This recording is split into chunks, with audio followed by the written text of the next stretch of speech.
PwC Dutch Caribbean ta explora oportunidadnan nobo. De um mundo onde o custo não cambia ligeiro, tá importante para qualquer companhia tá estrategicamente bom na altura que o desejo de um cliente não.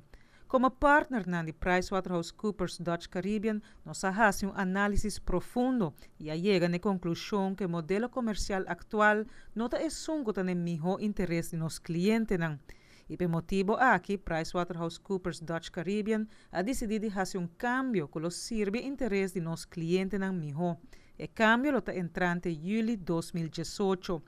PwC Dutch Caribbean ta mira atrás de uma relação placentero com PwC Global e ta valorar a relação que nós cultivada em transcurso de anos e ta deseja turnos colegas de PwC Global lo melhor para o futuro.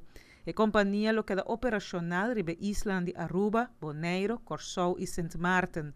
No momento aqui, PwC Dutch Caribbean está em etapa final de discussão com outra companhia internacional prominente da rede de accountant e consejero e qual é uma companhia que nos está sentindo paz melhor do mercado que nos está serve diariamente.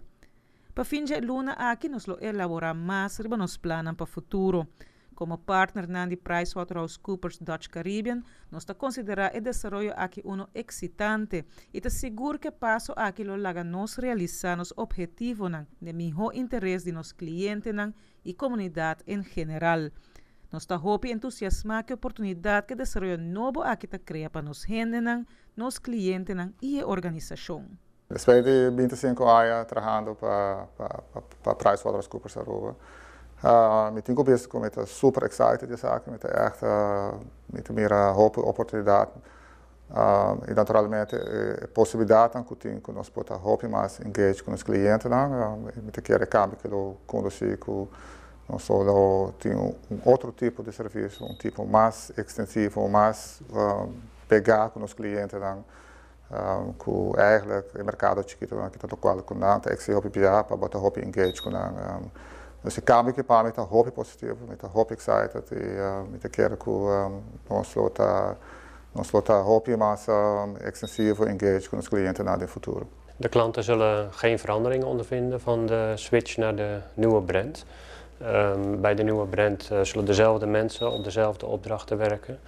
De kwaliteit zal zelfs beter worden, omdat we meer tijd zullen hebben voor de klanten. Dat is de bewuste keuze die we hebben gemaakt bij de keuze voor de nieuwe brand. De toekomst zien we uiteraard heel positief in. We denken dat deze brand veel beter past bij deze markt. En daarom denken we dat de toekomstontwikkelingen heel positief zullen zijn.